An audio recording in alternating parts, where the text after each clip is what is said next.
Misalnya aku gini, salah satu yang nggak pernah aku tulis adalah, mungkin pernah teman bagian kecil aja, cinta beda agama. Kalau angkatanku itu belum ada Instagram, belum ada medsos lah.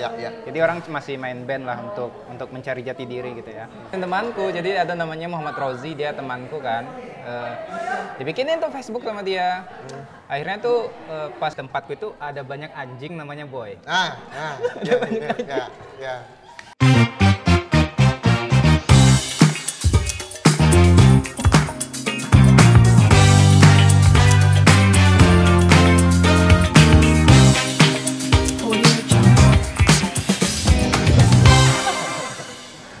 Oke, Jonan mau ngajak Bang Boy ngobrol sekalian. Jonan mau belajar juga kan tentang banyak hal. Secara Bang Boy udah dari zaman kapan main di sosial media. Gue sebagai anak baru kan pengen tahu nih, nggak cat-catnya dari Bang Boy Masih gitu. baru. 10 tahun. Itu Bang Boy mulai kan dari Twitter kan? Ya, sebenarnya Facebook sih kalau medsos pertama itu Facebook aku. Facebook berarti hitsnya di Indo 2009. 2008-2009 kan? Ya. Jonan pun tahun 2008-2009 itu Facebook main warnet ke kabupaten. Ke Bang Boy udah langsung ada ini berarti? Pas sudah kuliah. Oh sudah kuliah? Oh, berarti mulainya dari Facebook? Dari Facebook. Soalnya kalau di kampung aku nggak ada jaringan internet. Bang Boy, Bang Boy aslinya Pasaman? Tinggalnya dulu sekolahnya di Pasaman Barat. Pasaman Barat, terus kuliah di Padang? Kuliah di Padang. Terus sekarang udah tinggal di Padang? Sekarang di Padang, Steba. Di Steba.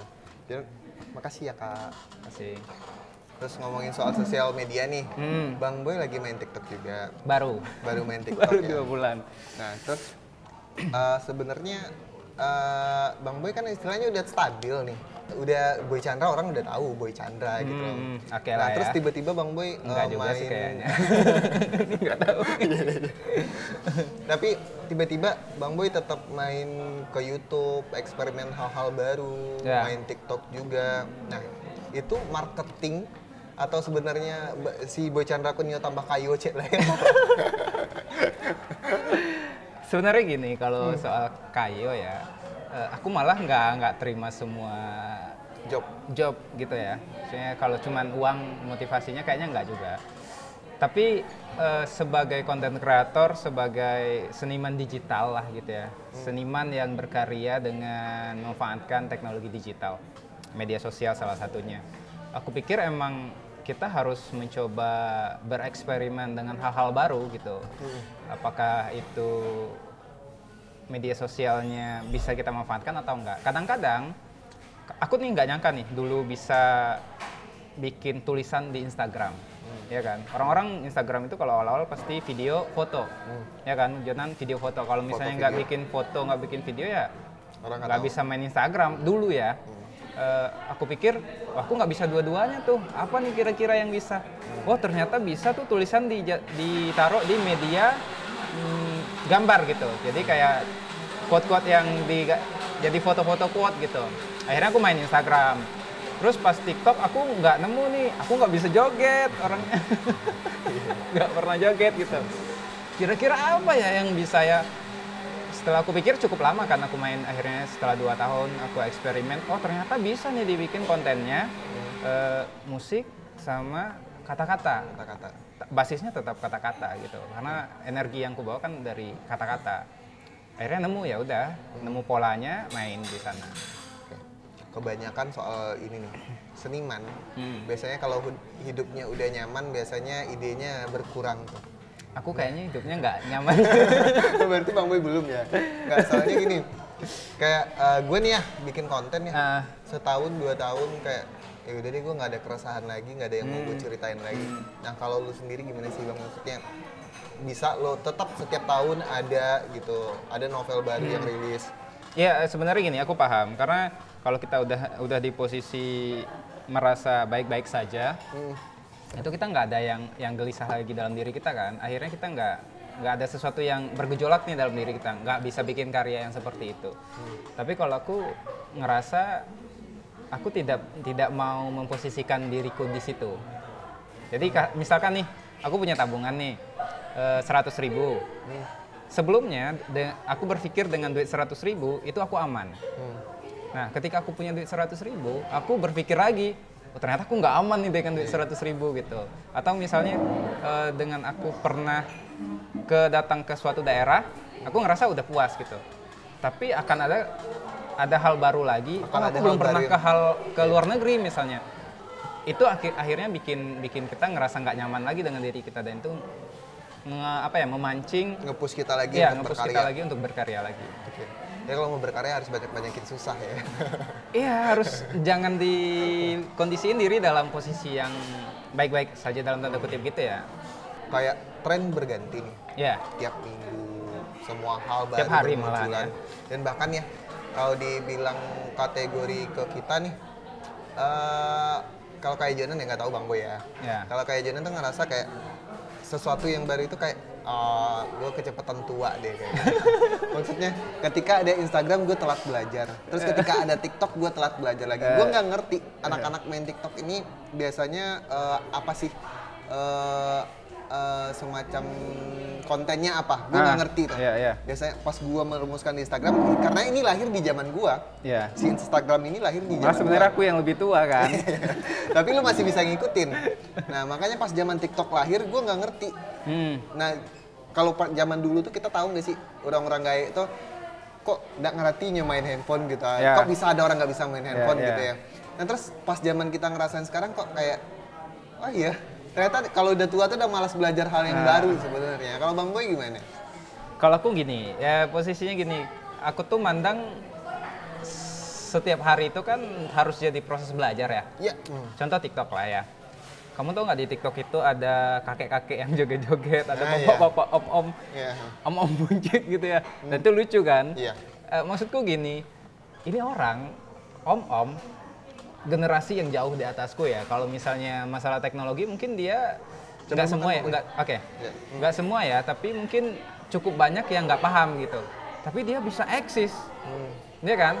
Kadang-kadang memang kita harus memposisikan diri nggak di usia kita emang harus memposisikan diri di usia yang kayak anak kecil. Kita nggak tahu kalau misalnya salah ya udah, kalau misalnya kelihatan bodoh ya udah, nggak ada masalah gitu. Tapi emang itu yang rame sih, maksudnya.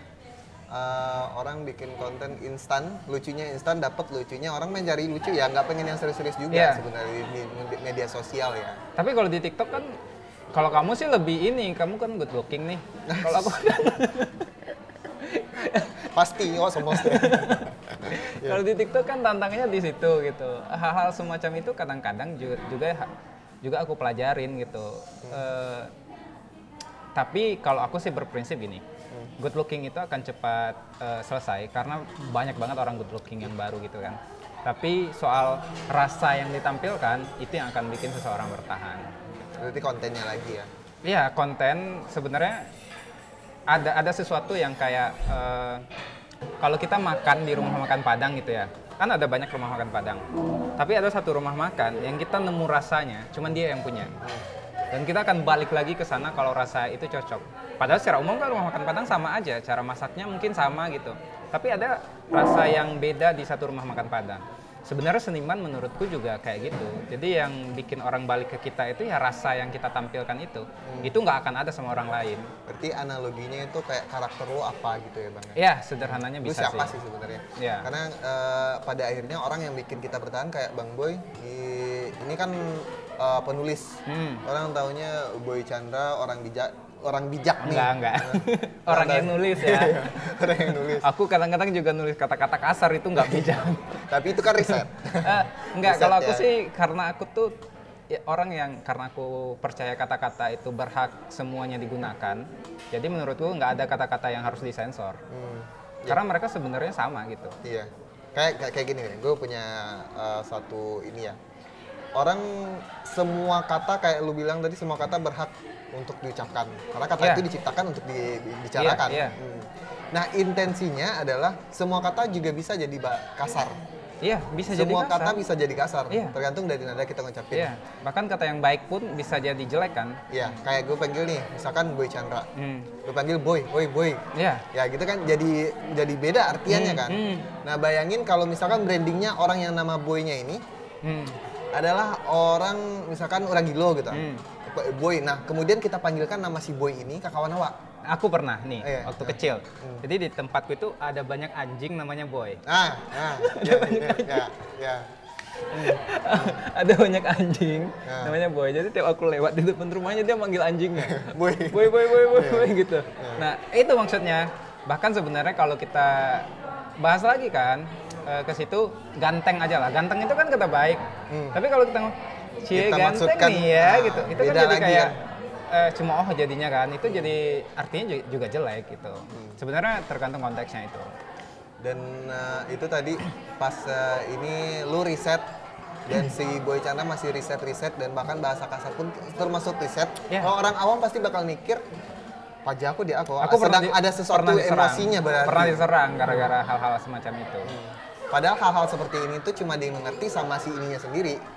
Kayak lu lagi riset nih, kan orang belum tentu ngerti kalau ini riset lo gitu. Apalagi media sosial ya, orang cepat menyimpulkan sesuatu tanpa ngelihat konteks. Nah, hal-hal kayak gitu kadang-kadang bikin orang cepat nyerang orang padahal mereka nggak tahu sebenarnya gitu. Kalau aku sih mandang hal-hal semacam itu ya udahlah gitu. Toh kita nggak bisa kan nyamain isi kepala semua orang. Ini menarik tentang ini, gue sedikit ini ya.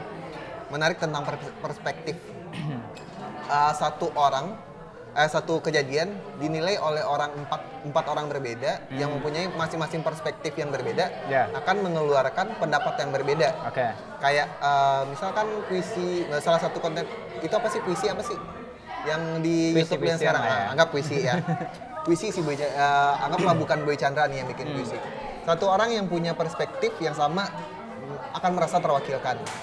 Sementara satu orang lagi yang ngerasa menurut dia ini merupakan hal yang menunjukkan kelemahan dan dia tidak suka dengan itu. Terus ada lagi yang nantinya tidak suka dan terus sampai menghujat gitu, karena menurut dia itu nggak benar. Alay gitu ya. Alay gitu. Padahal sementara semua orang tuh punya perspektifnya masing-masing yang berbeda. Menurut lu gimana sih? Karena gini, setiap orang itu dia punya latar belakang yang berbeda. Latar belakang pendewasaan yang berbeda. Ya, latar belakang yang berbeda. Nggak semua orang akan ada di frekuensi yang sama. Jadi menurutku ya wajar aja sih orang akhirnya punya tafsir yang berbeda tentang sesuatu. Karena gini, orang-orang zaman sekarang itu kan belum kenal tapi udah so tau gitu ya. Belum terlalu memahami tapi udah menilai gitu. Hal-hal kayak gitu, ya itulah manusia gitu. Padahal sebenarnya perspektif. Coba deh, lu lihat orang nih gak suka ya. Terus lu lihat perspektifnya dari sini nih. Oh ternyata dia seperti ini orangnya. Lu bakal ngerti kan. Dibanding lu cuma lihat dari perspektif lu, terus orang ini langsung salah aja menurut lu gitu kan. Dulu aku mungkin kayak gitu ya. Aku tuh ngerasa dulu orang kalau dia nggak tahu, ini orang bodoh banget. Masa gini aja nggak tahu gitu ya. Tapi kan semakin bertambah usia, semakin banyak yang aku pelajari, semakin banyak yang aku baca, yang aku ikuti. Akhirnya aku sadar satu hal, nggak semua hal harus diketahui orang lain. Dan nggak semua hal harus dipahami orang lain. Ya kan? Karena kadang-kadang fokus mereka kan nggak belajar di situ gitu. Misalnya gini, aku nih misalnya ada orang yang masa joget aja nggak bisa gitu. Ya kan? Aku nggak bisa joget nih dari kecil. Tapi karena emang nggak bisa. Tapi kan hal lain aku bisa. Nah, kadang-kadang kita lupa tuh. Misalnya orang yang kita anggap bodoh itu, dia punya 9 kelebihan yang nggak kita punya. Sementara kita cuma punya 1 kelebihan yang nggak dia punya. Poinnya di situ kadang-kadang. Kita ngelihat kelebihan kita terus. Kita nggak ngelihat kelebihan dia yang 9 yang nggak kita punya gitu. Akhirnya kita langsung ngerasa lebih hebat. Lu kenapa sih nggak ngerti banget kayak gitu? Iya. Oke. Terus ngomongin soal karya. Karya, gue kemarin sedih banget sama gue. Apa? Gue cek di Wikipedia. Gue cek lah orang-orang, salah satunya Boy Chandra. Boy Chandra keluar ininya. Ada langsung novel, film, dan buku yang difilmkan dan segala macam, keluar karya. Terus gue mikir, kalau gue dibikin di Wikipedia, orang mau nulis apa tentang gue gitu. Ini kan referensi ya. Nah, balik lagi soal ngomongin tadi tentang sosial media. Kita udah ngomongin orang udah bikin orang bisa tren minggu ini, minggu depan belum tentu jadi tren lagi. Orang bisa ditonton minggu ini, minggu depannya lagi belum tentu orang nonton. Nah, dari situ gue mikir, kalau gue nggak punya karya, berarti gue bakal hilang gitu aja dong. Ya nggak sih? Kayak lu nih Bang Boy, lu punya karya kan. Nah, menurut lu hal yang paling penting di dalam berkarya apa? Kalau bagi gue sih yang paling penting itu adalah Sambil makan jujur. Oke, boleh. Jujur. Karena terutama sama diri sendiri. Aku ngerasa semua yang aku bikin itu ya sesuatu yang menurutku masih, kalaupun itu bukan sesuatu yang aku suka, tapi aku masih ngerasa aku menikmati prosesnya.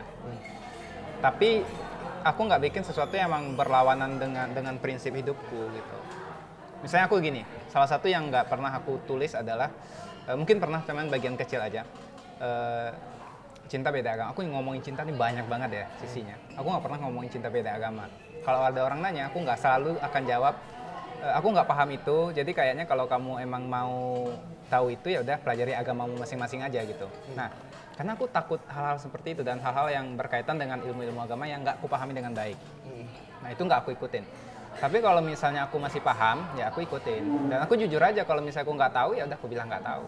Berarti lu nggak bakal mengeluarkan statement yang lu nggak ngerti gitu? Ya, kalau aku nggak tahu, walaupun akhirnya orang bilang, ah bodoh lu nggak tahu itu. Aku kan bilang nggak tahu. Ya, tetap konsisten dengan diri lu ya? Ya, cuman akhirnya aku kan belajar lagi gitu. Jadi balik lagi soal karya udah, soal ini udah. Ini balik tentang cerita lu deh. Cerita Boy apa? Chandra. Seorang Boy minum Chandra. Ya boleh. Boy Chandra dari awal dulu, dari kecil, coba dari kecil lu dari SD masih di Pasaman Barat. SD sebenarnya kelas 1-nya di Pariaman Malala. Berarti lu pindah-pindah? Pindah kelas 2 SD. Mulai dari Pasaman Barat itu kelas 2 SD. Dari Pasaman? Sama Barat, sampai SMA, kuliahnya di UNP. Sampai kuliah di UNP. Ya. Lu mulai nulis kapan? 2000. Mulai menyadari lu hobi nulis nih kapan? 2011. Sebenarnya kalau mulai menyadari punya dari kecil, selera di situ ya 2011 sih sebenarnya. 2011. Ya jadi waktu itu aku sempat ngerasa, aduh aku mau kerja apa nih? Udah mau tamat kuliah kan, mau kerja apa gitu. Terus setelah dipikir-pikir, ternyata dulu aku suka nulis. Waktu SMP aku jadi tim mading gitu ya. Tim mading sekolah? Tim mading sekolah, cowok satu-satunya aku tim mading sekolah. Kalau diingat sekarang tuh aku jijik sendiri sebenarnya. Tapi nggak apa-apa sih, bagus aja. Iya. Itu yang akhirnya membawa lu ke sini. Iya, kan, akhirnya itu. Dulu suka baca waktu kecil, dikasih jatah beli komik gitu ya, komik Petruk. Terus pas kuliah, di fasenya itu, setiap orang kan ada di fase, wah akan jadi apa ya gitu ya. Nah, di situ tuh aku sadar satu hal, ternyata dengan menulis ada banyak hal yang dalam diriku yang bisa aku lepaskan dan mungkin hal-hal yang menyiksa. Misalnya kayak gini, aku marah sama seseorang, aku nggak mungkin maki dia di depan dia langsung. Aku bisa maki dia dengan tulisan. Jadi cerita. Jadi sebuah cerita. Jadi sebuah cerita. Dia jadi tokoh yang di dalam tokoh itu tokoh yang aku maki. Gitu. Nah, akhirnya itu jadi cerita gitu. Dan orang-orang yang lo temui dengan berbagai macam orang itu menjadi sebuah karakter di dalam cerita atau perspektif dari sudut pandang lo ya. Di dunia nyata dia nggak akan tersinggung karena dia nggak tahu kan. Tapi di dalam diriku aku selesai dengan urusan itu. Jadi tidak jadi penyakit, tidak jadi hal yang membuatku tersiksa gitu. Berarti lo bukan tipikal orang yang suka keributan atau langsung ngelabrak orang kayak gitu, bukan? Tergantung konteksnya. Tergantung konteksnya. Kalau emang nggak bisa diselesaikan dengan cara santet, bercanda. Kalau nggak bisa, kalau emang harus berurusan misalnya dengan hukum ya, sesuatu yang berkaitan dengan hukum ya udah berarti kita harus selesaikan langsung gitu. Tapi kalau misalnya masih bisa diselesaikan dengan tulisan, masih bisa dilepaskan dengan hal-hal semacam itu ya udah. Terus pas balik lagi ke zaman SMP sih. Lo kan tim mading. Ya. Berkarya, itu pasti biasanya anak-anak mading cewek-cewek tuh. Iya, cewek-cewek kan. Yeah. Terus lu ada di lingkaran itu. Dan akhirnya tahun 2011 lu balik lagi buat nulis. Yang pertanyaan gua, lu emang nulisnya buku pertama lu di buku pertama Atau emang dasarnya udah hobi nulis?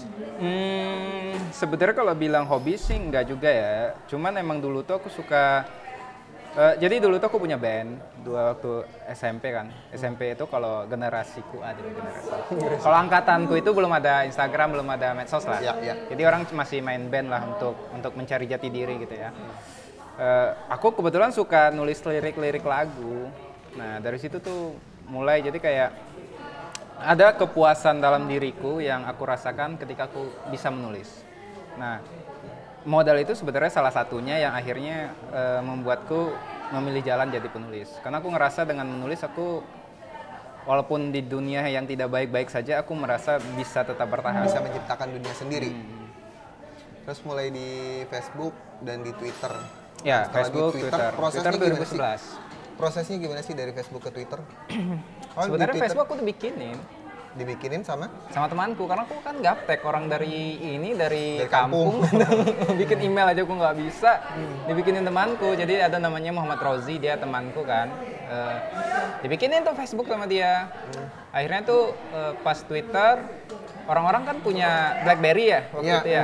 Aku nggak punya tuh BlackBerry, iya, 2010-an. Ya, aku nggak punya tuh BlackBerry. Jadi ada aplikasi Twitter namanya. Aku cobain tuh Twitter. Nggak ngerti apa-apa sebenarnya, ngikut-ngikut aja awalnya. Terus sampai waktu itu ada yang bilang kan, wah masih main Twitter, orang udah pindah ke BlackBerry gitu ya. Aku tuh kayak ngerasa BBM zaman itu iya, langsung miskin gitu. Nah, tapi akhirnya di situ aku menyadari satu hal. Di Twitter aku nggak perlu, maksudnya aku nggak perlu ngeliatin wajah, aku nggak perlu ganteng lah, aku nggak perlu, yang perlu itu ya cuman lu perlu pintar bikin kata-kata aja gitu, ya udah. Dan karena aku suka nulis, akhirnya aku ngerasa Twitter itu, kalau boleh dibilang sekarang Twitter itu menurutku yang paling cocok dengan diriku.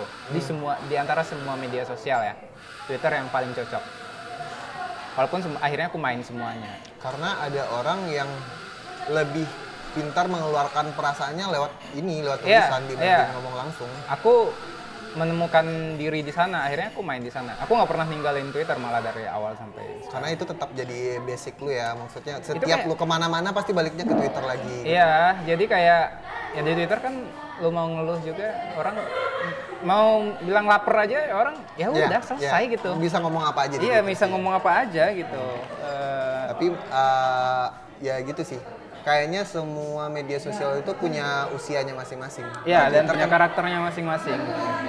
Kalau di Twitter angkatan segini nih. Kalau di Instagram yang angkatan umur segini. Terus TikTok yang baru, nanti ada yang baru lagi kayak gitu ya. Terus kan lu main Twitter nih. Awalnya pasti dibikinin teman tadi kan? Kalau Twitter enggak, yang dibikinin teman itu cuma Facebook. Aku terus, belajar dong. Belajar. 2 tahun tuh, 2009, 2011 kan. 10-11 kan. Belajar bikin sendiri. Bikin Twitter. Cuman waktu main Twitter aku udah ninggalin Facebook awalnya. Udah ninggalin Facebook, emang udah nggak main lagi? Udah nggak main lagi, karena kan waktu itu ngerasa Facebook, anak-anak alay aja nih di Facebook. Tiba-tiba jadi banyak, rame ya gitu ya. Anak-anak akhirnya ya sekarang tuh main semua, Facebook juga main. Tetap main. Terus buku pertama lu yang ini gue tanya ya, sebagai orang yang belum pernah punya karya apa-apa. Sebagai orang yang belum pernah punya karya apa-apa, bahkan gue cari di Wikipedia juga nggak ada nama gue. Waduh, jangan gitu lah. Ini pertama kali lu dihubungin sama orang yang pengen tulisan lu dibukuin, gimana sih prosesnya? Gue tertarik nih. Sebenarnya, sebenarnya proyeknya awalnya itu indie. Jadi dulu tuh ada bukuku, proyek pertama yang dicetak cuma 20 eksemplar gitu ya. Itu indie, jadi aku cetak sendiri, aku jualin sendiri gitu. Dan cetaknya cuma 20 eksemplar, itu awalnya. Tapi kalau untuk mayor... Itu yang beli teman-teman lu semua? Ya temanku semua, itu pun juga kayak kasihan sih kayaknya.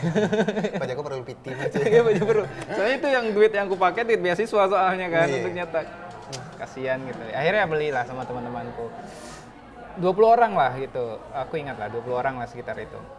Tapi setahun setelah itu aku ngejar hal yang baru kan, karena aku belajar lagi. Pertama buku terbit itu 2013, Origami Hati. Itu buku pertama yang terbit? Yang dijual di Gramedia. Yang dijual di Gramedia 2013? Ya, 2013. Kalau perasaan sih ya pasti senang lah, karena aku udah dari 2011 dan itu tiap hari aku latihan gitu untuk bisa punya buku. Gitu. Dari tahun 2011 lu udah mulai jual-jual buku ke teman-teman lu. Iya, tapi kan cuma 20 eksemplar, kan nggak ada duit lagi untuk cetak. Terus yang berarti yang menghubungin lu adalah orang ininya? Aku ngirim dulu. Oh, ngirim dulu, nanti diseleksi, habis itu baru dipanggil. Baru setelah naskah diterima, baru di ini ya? Kontrak. Oke, sip, Bang Boy. Kira-kira dari banyak hal yang kita bicarakan, apa nih saran untuk generasi deh, anggap deh generasi kedepannya, generasi ke apanya, bijak bersosial media atau gimana nya? Kalau sekarang kan orang banyak ya, maksudnya aku senang dengan hal sekarang tuh banyak banget anak muda di Sumatera Barat yang aktif di sosial media. Kayak tadi lu ngomong kan juga di TikTok lagi banyak di TikTok ya? Banyak, bahkan ada yang 5 juta followersnya gitu. Aku nggak tahu kok ini orang siapa ya, tapi orang Sumbar ternyata. Tapi aku salut gitu ya, orang Sumbar gitu. Itu menurutku salah satu keberuntungan lah bagi kita generasi digital. Artinya lu nggak perlu ke Jakarta lagi, kamu nggak perlu ke Jakarta lagi. Kamu punya panggung masing-masing nih di sosial media. Pertanyaannya adalah, kamu bisa memanfaatkan panggungmu dengan baik, atau justru panggungmu jadi sesuatu yang nggak berguna sebenarnya. Cuman banyak angka-angka tapi nggak menghasilkan apa-apa gitu. Nah, artinya emang selain ngejar followers ya, kalau bagiku sih ya perbaharui bakat, bikin karya, dan belajar gimana cara memanajemen diri supaya bisa bertahan di industri yang ya media sosial kan sama aja kayak industri hiburan yang lain ya. Ada banyak hal baru yang bisa datang tiap hari, bisa berganti tiap hari, dan kamu bisa tenggelam kapan aja gitu. Jadi kalau nggak berinovasi ya bisa terkenal itu gampang ya. Terkenal gampang. Cuman yang mempertahankan intensinya tadi. Lu abis ini udah dapat masa nih crowd. Iya. Lu mau bikin apa lagi abis ini ya? Gitu. Iya. Oke, sip Bang Boy. Oke, udah. Kita udah bikin Bang Boy lama nunggu. Waduh. Terus kita santai-santai. Ngobrolnya ngalor ngidur aja, soalnya ini juga baru gue bikin. Ini udah beberapa kali sih. Pernah waktu itu bikin sama Bang Haji. Cuman ini baru mau mulai lagi dan mudah-mudahan semangat lah ya. Belajar ya, semangat. Biar kita punya karya. Yeah. Kayak jadi besok gue pas dicari di Wikipedia punya ada karya. YouTuber gitu ya. Ada YouTuber gitu. Kalau sekarang gue bikin Jonan Wikipedia. Ini mungkin itu dulu Bang Boy. Kalau Bang Boy punya panggilan spesifik nggak sih untuk para followers sih? Oh ya gini, sedikit lagi ya, terakhir. Aku tuh orang yang nggak pernah menciptakan fans. Aku nggak suka istilah fans gitu. Tapi bagiku setiap orang yang sukai karyaku, aku memandang mereka sebagai teman aja gitu. Dan yang namanya teman, suatu hari mereka bisa jadi lebih hebat, bisa mereka jadi lebih tumbuh dan bahkan melebihi diriku, ya nggak masalah. Dan suatu hari nanti mereka akan ninggalin diriku kayak teman-teman yang lain gitu ya. Ya nggak masalah. Definisinya gitu. Temen ya? Ya definisinya teman aja, kayak ya orang-orang biasa aja gitu, sama kayak aku. Kebetulan aja sekarang aku yang berkarya, yang mereka menikmati gitu. Mungkin next bisa mereka yang berkarya, kita yang nonton. Iya, aku yang menikmati. Iya, bisa. Sip. Oke, itu dulu ngosan episode pertama sama Bang Boy Chandra. Thank you Bang Boy. Ya, terima kasih banyak. Maaf merepotkan. Ya, makasih.